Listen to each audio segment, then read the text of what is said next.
राधे राधे जी। कैसे हैं आप सभी लोग? आप सभी लोग स्वस्थ होंगे, कुशल मंगल होंगे। आपके स्वास्थ्य और कुशल मंगल की कामना मैं ईश्वर से करती हूँ कि आप सभी लोग स्वस्थ रहें और कुशल मंगल रहें। आज हम बात करते हैं सूरदास जी की। सूरदास जी जो कि श्री कृष्ण जी के परम भक्त थे।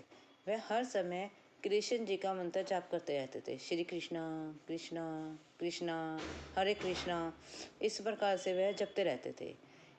वो उनको आंखों से दिखाई नहीं देता था वह, इसलिए वह फिर भी कृष्ण जी के भक्त थे।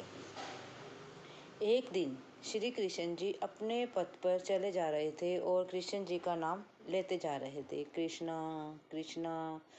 और सूरदास जी दृष्टिबाधित होने के कारण उन्हें कुछ दिखाई नहीं देता था। तो वह जब अपने पथ पर चले जा रहे थे तो रास्ते में उनको एक सूखा कुआं आया और वह उस सूखे कुएं में गिर पड़े।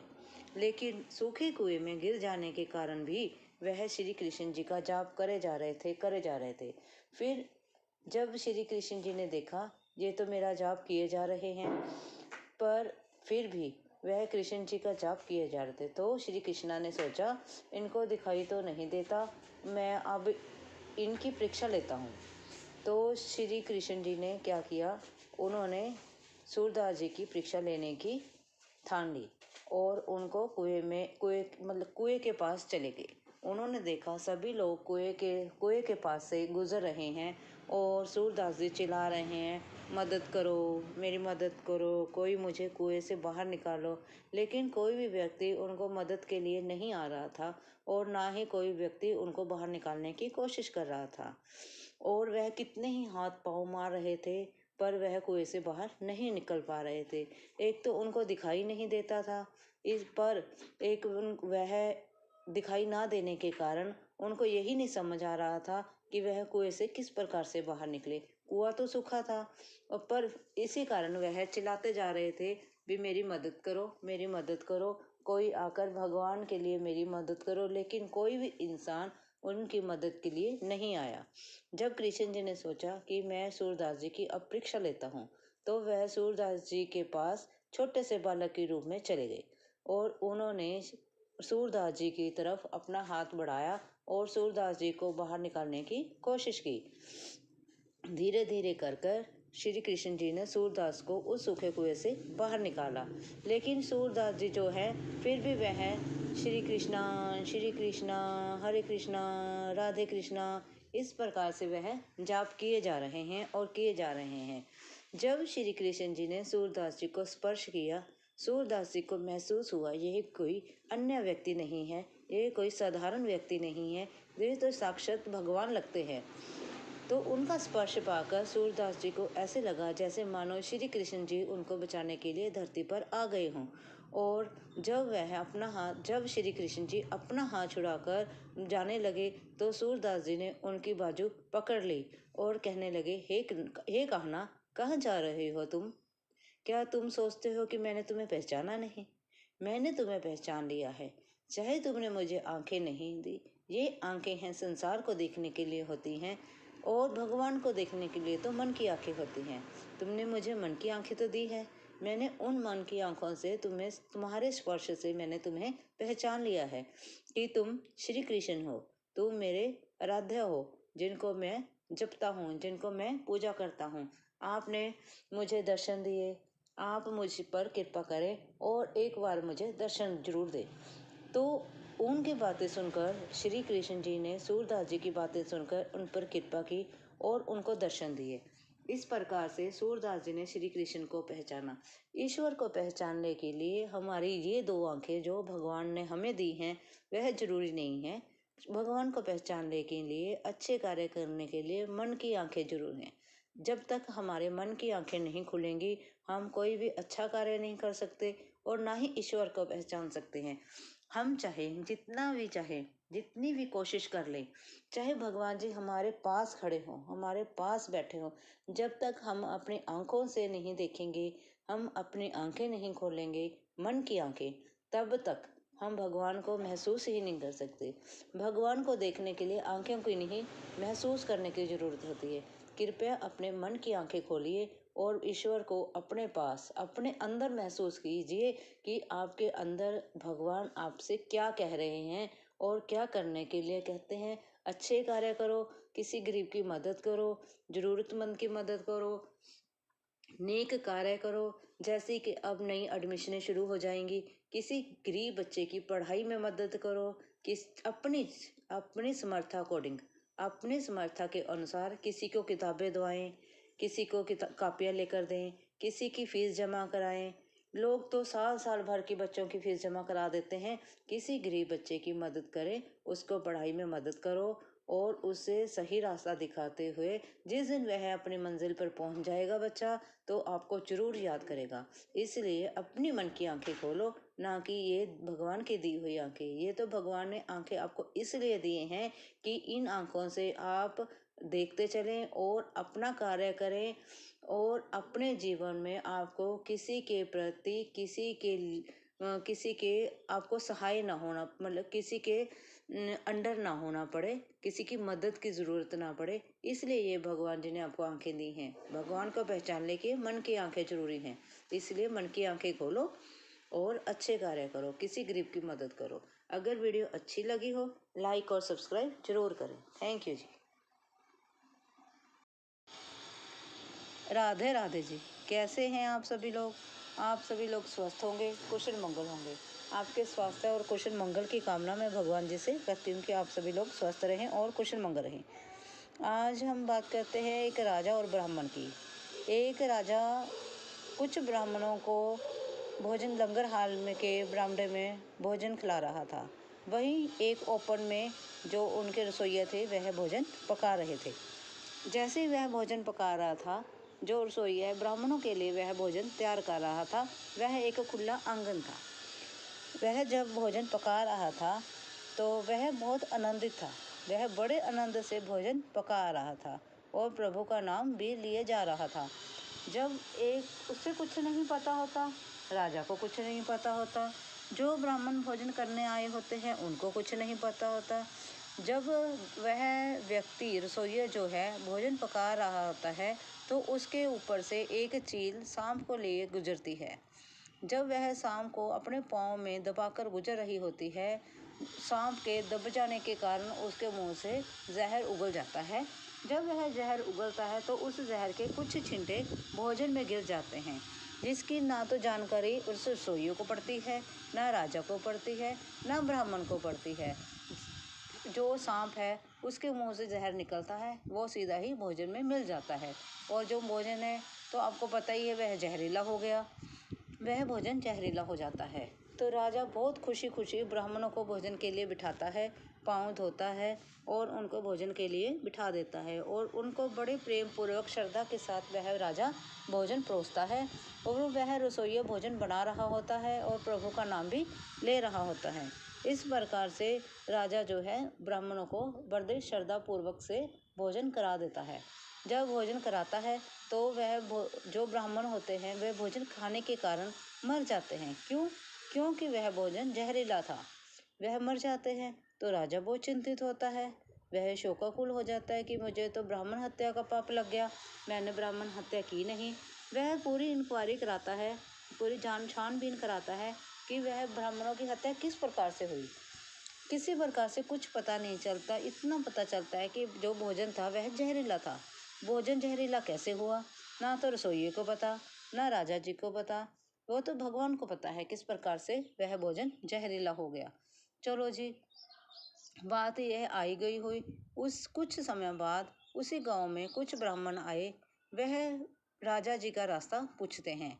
एक औरत जो खड़ी होती है, एक औरत से वह ब्राह्मण पूछते हैं, राज दरबार का रास्ता बता दो। वह औरत बता देती है कि राज दरबार किस तरफ है, लेकिन साथ में वह कह देती है, हे ब्राह्मण जरा अपना ध्यान रखना, वह राजा तो ब्राह्मण को भोजन कराकर हत्या कर देता है।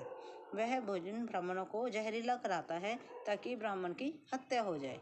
वह इतना कहती है औरत। तो इतना सिर्फ कहने के कारण इतने ही यमराज जो है यमलोक में यमराज की यहाँ चर्चा चल रही होती है।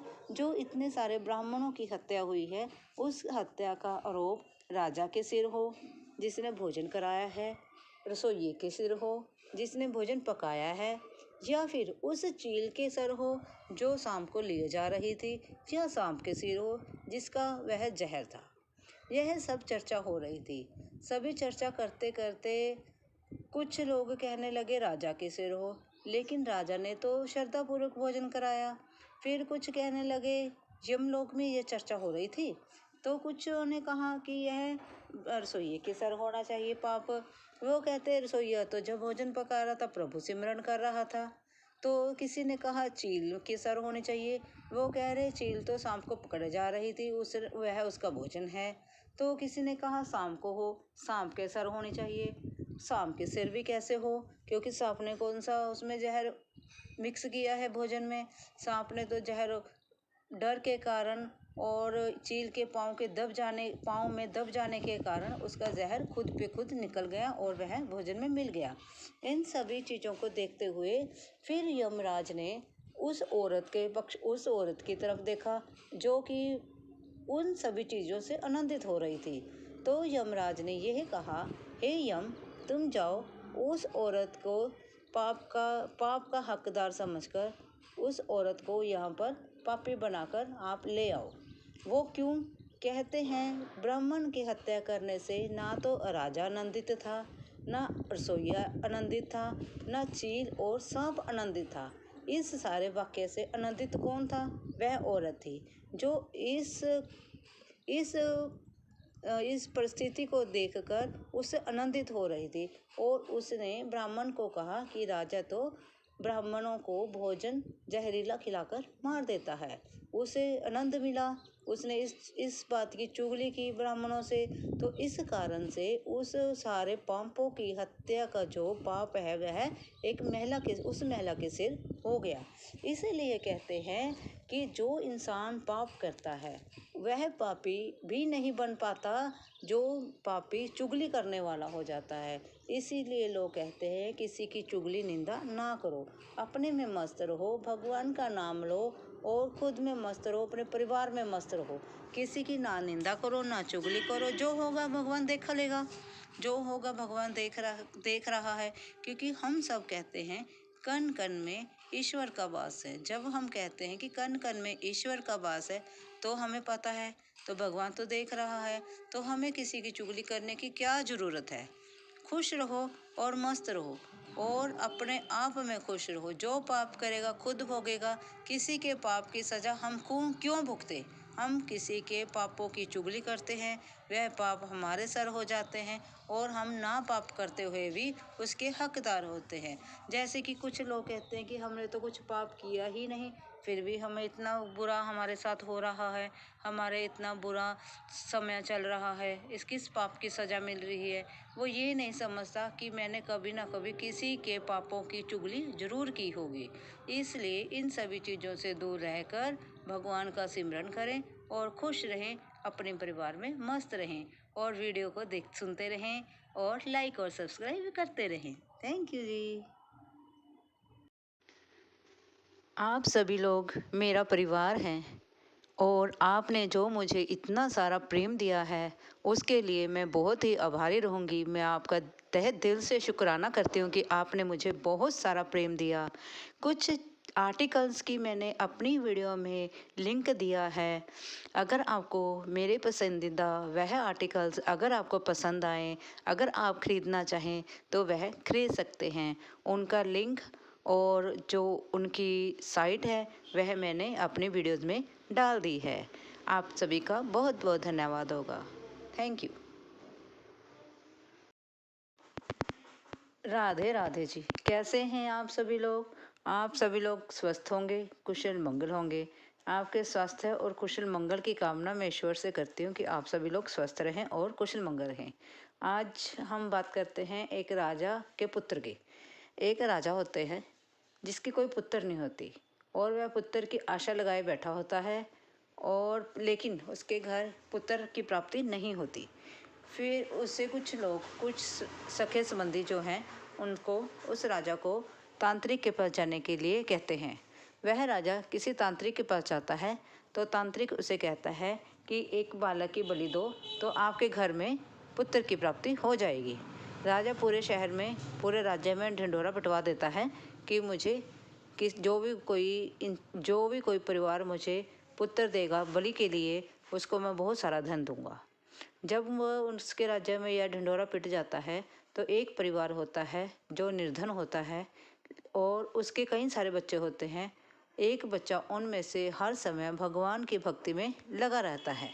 वह बच्चा हर समय भगवान की भक्ति में लगा रहता है, कामकाज कोई करता नहीं है, पैसा वह कमाता नहीं है, इसलिए परिवार के लोग उससे थोड़ा दुखी होते हैं और वह कहते हैं कि अगर हम इस बालक को हम राजा को दे देते हैं तो राजा हमें बहुत सा धन देगा।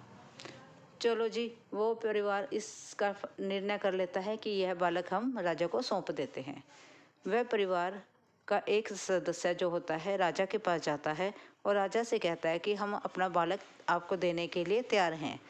जब वह बालक राजा के पास लाया जाता है और उसकी बलि देने की तैयारी हो रही होती है तो राजा जी उससे पूछते हैं, बोलो तुम्हारी क्या इच्छा है। वह बालक कहता है, राजा जी मुझे कुछ रेत मंगा दो। राजा उसको रेत मंगाकर दे देता है। वह बालक उस रेत से 4 ढेरी बना लेता है और 4 ढेरी बनाने के बाद पहली ढेरी वह तोड़ देता है, दूसरी भी तोड़ देता है, तीसरी ढेरी भी तोड़ देता है, चौथी वह एक ढेरी बचा लेता है। ये सब देख रहे होते हैं और तांत्रिक भी यह देख रहा होता है। तांत्रिक घबरा जाता है कि बालक क्या कर रहा है।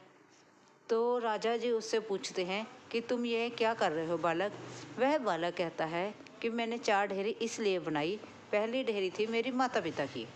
एक बालक की रक्षा करना, उसकी देखरेख करना माता पिता का फर्ज होता है, जो उन्होंने नहीं किया, इसलिए वह ढेरी मैंने तोड़ दी।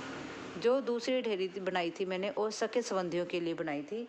वह सगे संबंधी जिनको मेरे माता पिता को समझाना चाहिए था कि आप बालक की बलि के लिए बालक को ना दो, लेकिन उन्होंने ऐसा नहीं किया। सगे संबंधियों की ढेरी भी मैंने तोड़ दी है। तीसरी ढेरी राजा जी मैंने आपके लिए बनाई थी कि अपनी प्रजा की रक्षा करना एक राजा का जो हक होता है, राजा का फर्ज होता है।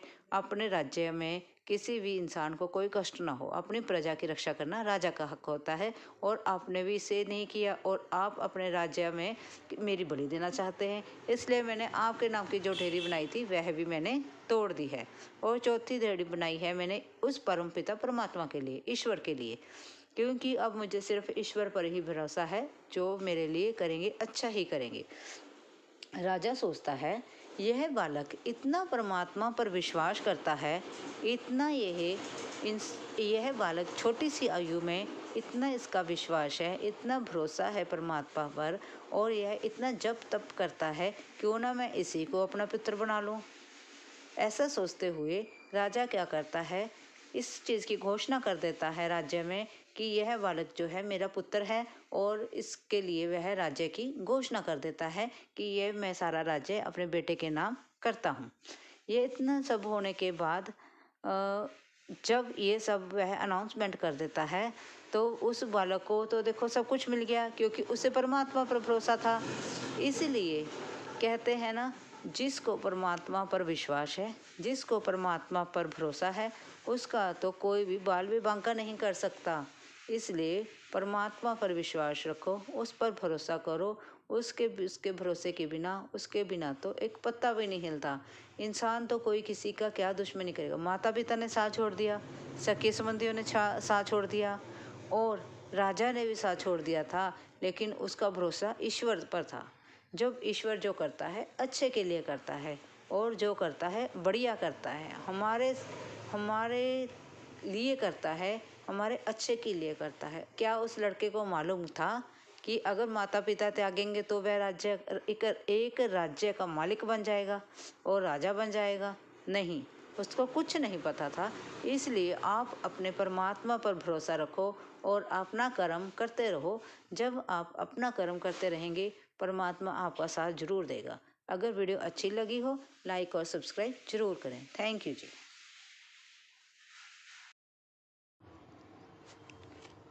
राधे राधे जी। कैसे हैं आप सभी लोग? आप सभी लोग स्वस्थ होंगे, कुशल मंगल होंगे। आपके स्वास्थ्य और कुशल मंगल की कामना मैं ईश्वर से करती हूँ कि आप सभी लोग स्वस्थ रहें और कुशल मंगल रहें। आज हम बात करते हैं शिव जी और माता सती की। शिव और देवी सती की। जब सती जी ने अपने शरीर को अग्नि में सती कर दिया था, जला दिया था, उस समय शिव की क्या दशा थी, उसके बारे में हम आज चर्चा करेंगे। जब सती जी ने अपने आप को खुद को सती कर दिया था अग्नि के अंदर, हवन के अंदर, तब जो शिव हैं उन सती के शव को लेकर अपने कंधे पर उठाकर धर धर एक वैरागी की तरह घूम रहे थे, कभी इधर कभी उधर। वह बहुत सारे संसार में वैराग्य फैल गया था, सारे संसार में जैसे अंधकार छा जाता है वैसा हो गया था। और शिव जो है सती के शरीर को लेकर तरह तरह से इधर उधर जगह जगह पर उठाकर घूम रहे थे, जैसे एक वैरागी घूमता है कुछ पाने के लिए। जब इस स्थिति को शिव के ऊपर इस समय में यह स्थिति जब शिव के ऊपर गुजर सकती है, हम तो एक तुच्छ मानव है। जब यह कंडीशन किसी के भी घर में होती है तो वह उस समय इसी दशा से गुजरता है जैसे शिव को सती की मृत्यु का दुख हुआ था, वैसे ही हम सभी को भी किसी अपने की मृत्यु का दुख होता है, और हम वैसे ही वैराग्य रूप में चले जाते हैं। वैराग्य रूप वे नहीं है कि हम दुनियादारी छोड़ देते हैं, सब कुछ छोड़ देते। वैराग्य रूप है कि हमें किसी चीज़ की शुद्ध बुद्धि नहीं रहती। हम जब हर प्रकार की शुद्ध बुद्धि को खो देते हैं और हम इस प्रकार से हमारा शरीर, हमारा दिमाग, हमारा मन इस प्रकार से हो जाता है मानो पता नहीं सब कुछ होए जा रहा है, पता नहीं पर क्या होए जा रहा है, हमें कुछ समझ में नहीं आता भी क्या कुछ किस प्रकार से किस स्थिति में किस प्रकार से निपटना है। इस प्रकार से हमारे ऐसे लगता है कि दिमाग पे किसी ने कंट्रोल कर लिया है और शरीर पर किसी ने कंट्रोल कर लिया है।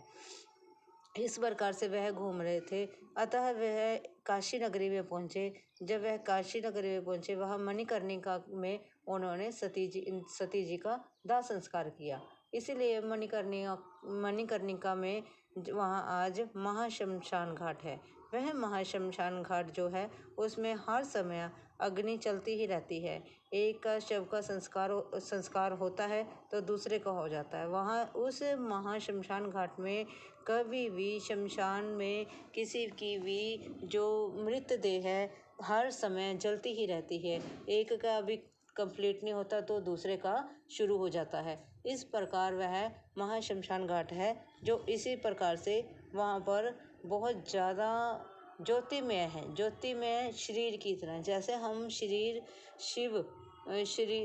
में शिव जी की तरह है। जैसे शिव जो है ज्योतिमय उनका शरीर है और शिव में एक ज्योतिमय प्रकाश प्रकट होता है, उसी प्रकार वह शमशान घाट में ज्योतिमय है। क्योंकि वहाँ पर हर टाइम अग्नि प्रचंड रहती है। एक का दाह संस्कार किया तो दूसरे का, वह अभी ठंडी नहीं होती तो दूसरे का हो जाता है, वह ठंडी नहीं होती तो तीसरे का हो जाता है। इस प्रकार से वह चलता ही रहता है। और शिव इतने वैरागी हो गए थे कि वह दर दर घूम रहे थे। इस वैरागीपन में उस स्थिति में जब हम शिव को देख सकते हैं, जब शिव भगवान की जो कौन है शिव भगवान है, इस सृष्टि करता रहता है, वो हमें जन्म देने वाले, इस सृष्टि को रचने वाले हैं। जब उनकी स्थिति ऐसी हो सकती है तो हम कौन हैं? हम तो एक तुच्छ मानव है। इस काशी नगरी में बहुत से ऐसे पवित्र स्थान हैं जो इसीलिए तो कहते हैं सबसे पहला स्थान है कैलाश पर्वत, जहाँ पर शिव ने अपना परिवार बनाया, जहाँ पर शिव का घर है, जिसको शिव का घर कहा जाता है, कैलाश पर्वत। उसके बाद शिव को सबसे प्यारी है काशी नगरी। काशी नगरी क्यों प्यारी है? क्योंकि वहाँ पर सती का दाह संस्कार हुआ था, इसलिए शिव को काशी नगरी बहुत प्यारी है। और इन सभी चीज़ों को देखते हुए तो हमको ये समझना ही चाहिए कि जब शिव की ऐसी दशा हो सकती है तो हमारी क्यों नहीं हो सकती। हम भी उनके ही जीव हैं।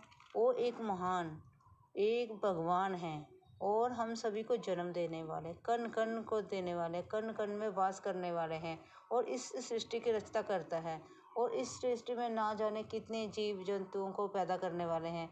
तो जब वह इस स्थिति में आकर इस तरह से वैराग्य रूप धारण कर लेते हैं, हो जाते हैं, तो हम तो एक तुच्छ मानव हैं।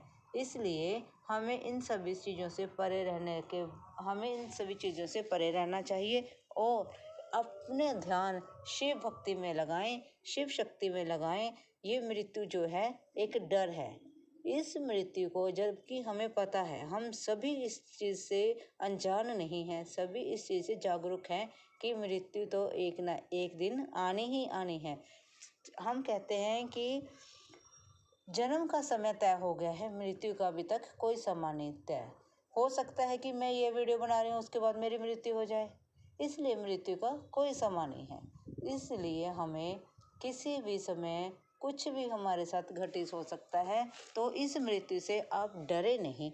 इसका कहते हैं यह एक ना एक दिन आनी ही आनी है, इसका हंसकर मुकाबला करें और खुशी खुशी अपने, जब हमारे पास हमें महसूस तो होता है, हमारे साथ जब कुछ घटित होता है अच्छा या बुरा, हमें पहले महसूस होने लग जाता है कि हमारी ज़िंदगी में कुछ अच्छा होने वाला है, अच्छे दिन आने वाले हैं, या हमारी ज़िंदगी में अब कुछ गलत होने वाला है, कुछ हमें ऐसे ही फीलिंग होनी शुरू हो जाती है। तो हर समय आनंद में रहें और खुशी खुशी जीवन व्यतीत करें और हंसकर अपने बच्चों के साथ, अपने परिवार के साथ, अपने प्रभु के साथ हंसकर समय गुजारें। हर समय आनंद में रहें और मृत्यु के भय को अपने दिल और दिमाग से निकाल दें। क्यों? क्योंकि जब वह शिव और सती के जीवन में आ सकती है, आई थी, तो हमारे जीवन में तो आनी ही आनी है। जो इस दुनिया में जिसने जन्म लिया है, उससे तो इस दुनिया को छोड़कर एक ना एक दिन जाना ही है। उससे क्या डरना है? उसको हंसकर सहन करो, उसको हंसकर उसका मुकाबला करो और खुशी खुशी जो अपनी ज़िंदगी में हो रहा है उसे खुशी खुशी जियो और अपने परिवार को आनंद में रखो। अगर वीडियो अच्छी लगी हो, लाइक और सब्सक्राइब जरूर करें। थैंक यू जी। राधे राधे जी। कैसे हैं आप सभी लोग? आप सभी लोग स्वस्थ होंगे, कुशल मंगल होंगे। आप सभी के स्वास्थ्य और कुशल मंगल की कामना में भगवान जी से करती हूँ कि आप सभी लोग स्वस्थ रहें और कुशल मंगल रहें। आज हम बात करते हैं एक गांव की। एक गांव में एक कुआं था। जैसे कि पहले ज़माने में गांव में कुएं होते थे, उसी प्रकार एक गांव में एक कुआं था।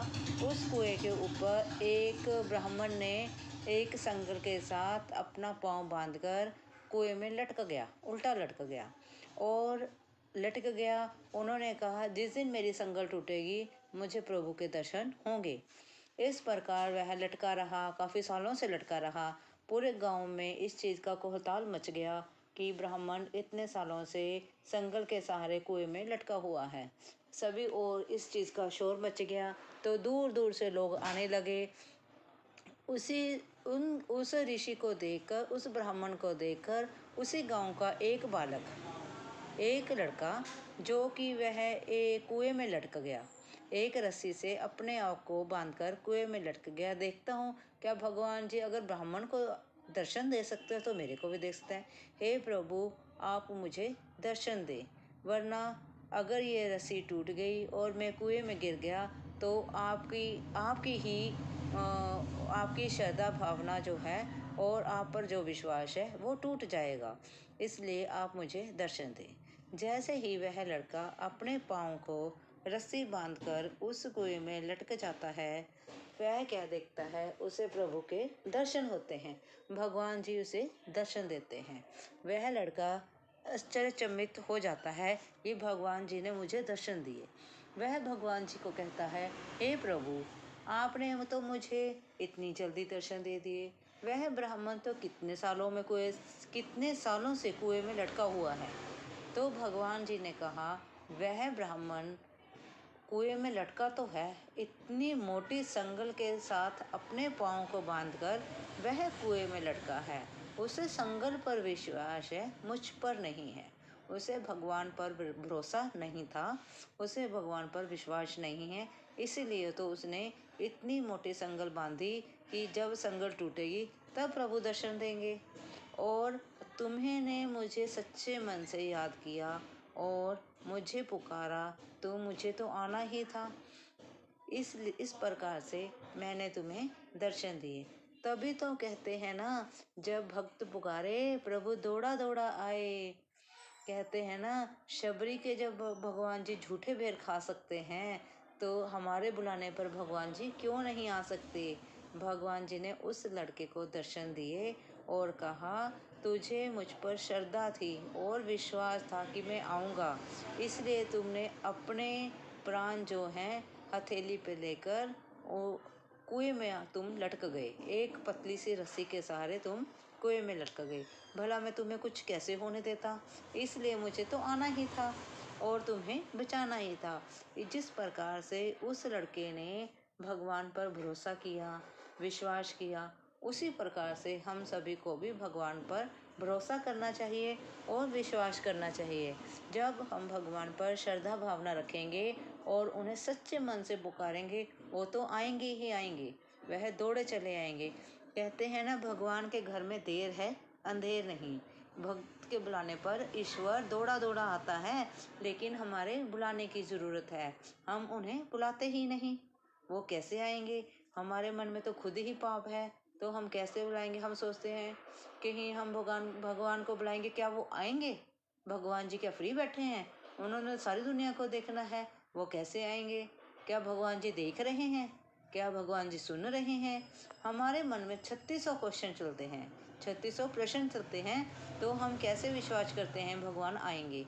कभी सच्चे मन से भगवान को पुकार के तो देखो, बुलाकर तो देखो, देखो कैसे भगवान दौड़े चले आते हैं।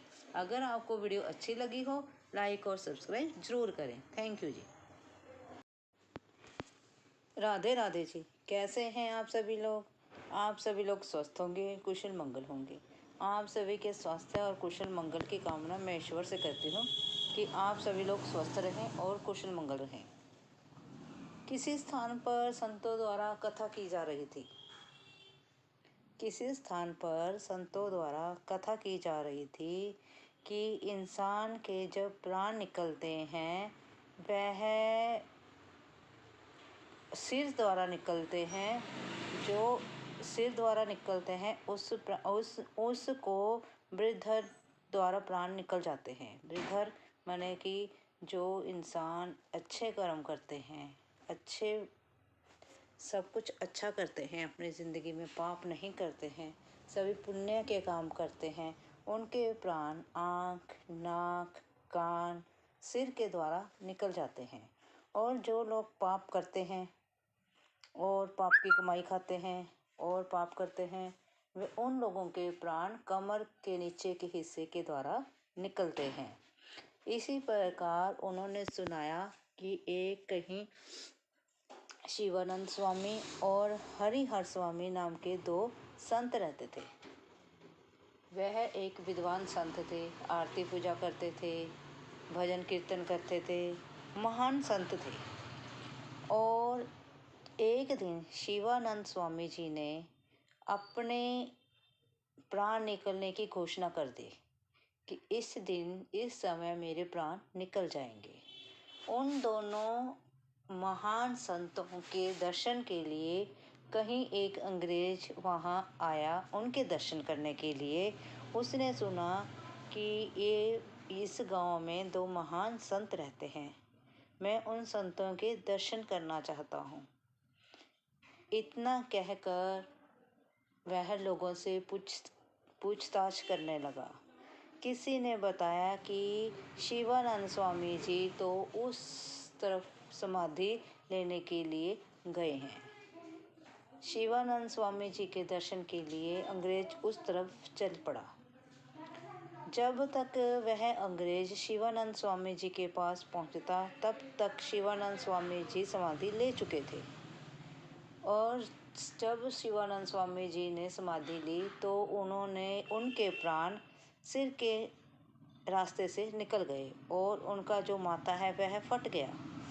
जब अंग्रेज ने उनके दर्शन किए तो उन्होंने देखा समाधि के दौरान उनका माथा फटा पड़ा है। उन्होंने कहा कि यह मृत्यु है, आप लोगों ने शिवानंद स्वामी जी को इनको मार दिया है। वहाँ जितनी भी लोग भीड़ इकट्ठी हुई थी, उन भीड़ को उन्होंने यही कहा कि तुम लोगों ने इनको मारा है, ये खुद नहीं मरे हैं। ऐसा कभी नहीं होता है कि कोई संत समाधि ले और उसके ऐसे सिर माथा फटने से प्राण निकल जाए। लोग कहने लगे कि हमने ऐसा कुछ नहीं किया। उन्होंने कहा नहीं, ऐसा हो नहीं सकता। उन सभी लोगों को सजा हो गई। और उनमें जेल में उनको डाल दिया गया। इन सभी को देखते हुए जो हरिहर स्वामी थे उन्होंने भी अपनी मृत्यु की घोषणा कर दी। उन्होंने भी कह दिया कि मैं समाधि लूँगा और मेरी भी मृत्यु अब नज़दीक आ गई है।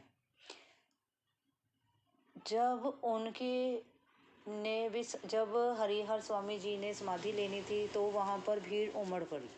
अंग्रेज ने देखा कि यहाँ पर बहुत भीड़ उमड़ी है, तो उन्होंने कहा क्यों यहाँ इकट्ठे हुए हों। लोग बोले कि यहाँ पर हरिहर स्वामी जी जो कि शिवानंद स्वामी जी के ही साथी थे समाधि लेने जा रहे हैं। तो जब तक वो पहुँचते अंग्रेज वहाँ पर पहुँचता तब तक हरिहर स्वामी जो थे वह समाधि ले चुके थे और उनकी मृत्यु भी समाधि लेने के दौरान माथा फटने से हो गई और उनके प्राण भी सिर के राही निकले, तो उनका माथा फट गया। तब जब अंग्रेज ने इस चीज़ को देखा और वह चकित रह गया कि ऐसा कभी हो सकता है। उसने कहा कि इतने महान संत कहाँ मिलेंगे हमें ज़िंदगी में, इतने महान जिन्होंने अपनी मृत्यु की घोषणा पहले कर दी और उनके प्राण जो हैं सिर के बल निकले, सिर के रास्ते से निकले। हमें भी अपने जन्म में, अपने जीवन में ऐसे ही कर्म करने चाहिए। देखो, जीवन तो मनुष्य का मिल गया, शायद हमने कुछ अच्छे कर्म करे होंगे।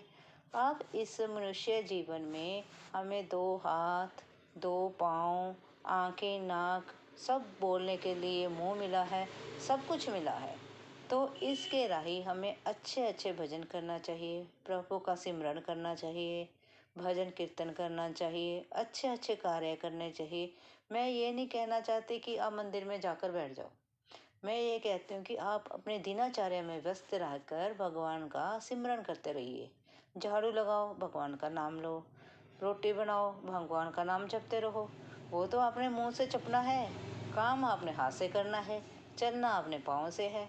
चलते फिरते, नहाते धोते, काम करते, हर समय अगर आप अपने मुख से प्रभु का नाम का सिमरन करोगे तो शायद हमारे साथ भी हमारे प्राण भी आँख नाक कान राही ही निकलें, हमारे भी अच्छे कोई कर्म हमारा साथ दें और जो हमने पाप किए हैं उन पापों का फल हमें ना मिले। इसलिए हमें जीवन में अच्छे कर्म करने चाहिए और अच्छे अच्छे कर्म करके अपने जीवन में अच्छाई इकट्ठी करो, ना कि बुराई। काश हमारा जीवन भी अच्छाइयों से भर जाए। हम अपना जीवन तो स्वर्ग बनाए बनाए, अपने साथ किसी दूसरे के जीवन में भी हमारे हाथों से खुशियाँ आएं, तो शायद ये दुनिया का बहुत अच्छा समा होगा कि जिस दिन हमसे हमारे हमारे कारण किसी के जीवन में खुशियाँ आए और उसके जीवन में रंग भर जाए। अगर ज़िंदगी में हम एक बार भी ऐसा कर पाए तो हमारे जैसा सौभाग्य कोई नहीं होगा। अगर आप मेरी वीडियो से सहमत हैं तो लाइक और सब्सक्राइब जरूर करें। थैंक यू जी। राधे राधे जी। कैसे हैं आप सभी लोग? आप सभी लोग स्वस्थ होंगे, कुशल मंगल होंगे। आप सभी के स्वास्थ्य और कुशल मंगल की कामना में ईश्वर से करते हूँ कि आप सभी लोग स्वस्थ रहें और कुशल मंगल रहें। आपको एक गांव की बात सुनाती हूँ। एक गांव में एक ऋषि आते हैं और वह पूरे गांव में यह होका लगाते हैं, एक मुट्ठी दाने, एक मुट्ठी मोती दे दो, एक मुट्ठी मोती दे दो।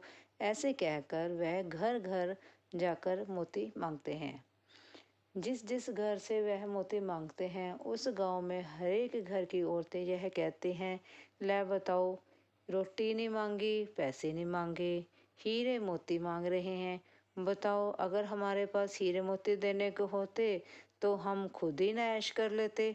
बताओ, साधु होकर हीरे मोती मांग रहा है, इसने हीरे मोती करने क्या हैं?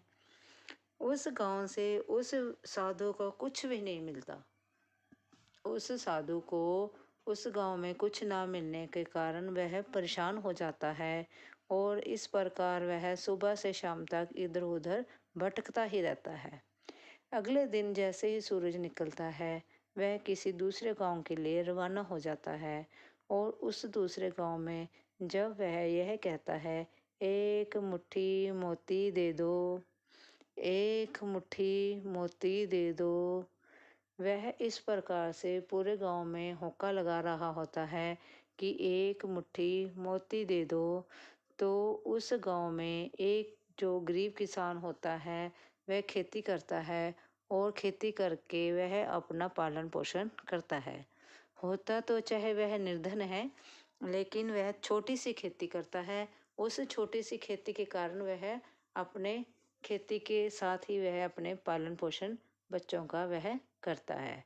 जब वह इस प्रकार उस साधु की आवाज़ सुनता है, एक मुट्ठी मोती दे दो, तो वह अपने घर जाता है, भागा भागा घर जाता है और अपने पत्नी को कहता है, हे भाग्यवान, तुम कुछ स्वादिष्ट सा कुछ बनाओ, मैं किसी को घर लेकर आ रहा हूँ, उन्हें हमने खाने पर निमंत्रण दिया है।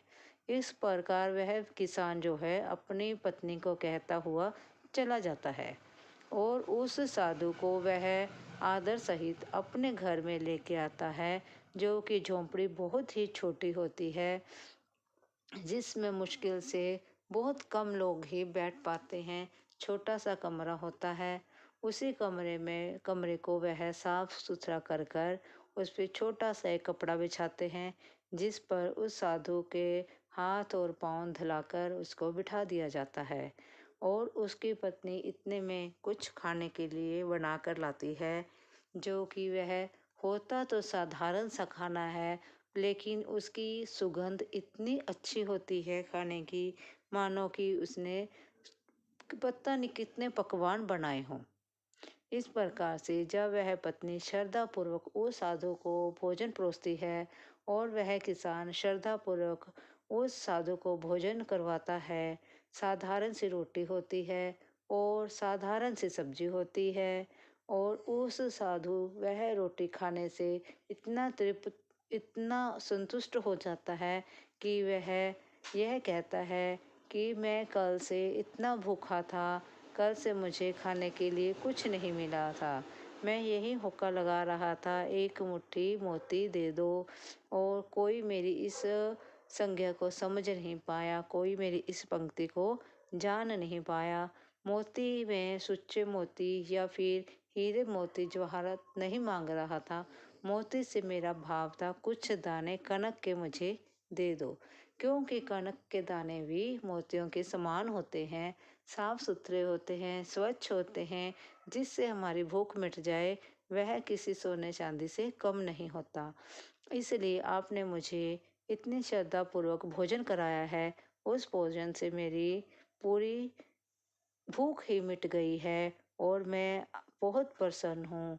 मैं आप दोनों को यह आशीर्वाद देता हूँ कि आप दोनों अपने इस भक्ति भावना से आपने मुझे भोजन कराया है, उसी भक्ति भावना से भगवान जी आपको जीवन में किसी चीज़ की कमी ना छोड़े और आपको जीवन में बहुत कुछ दें।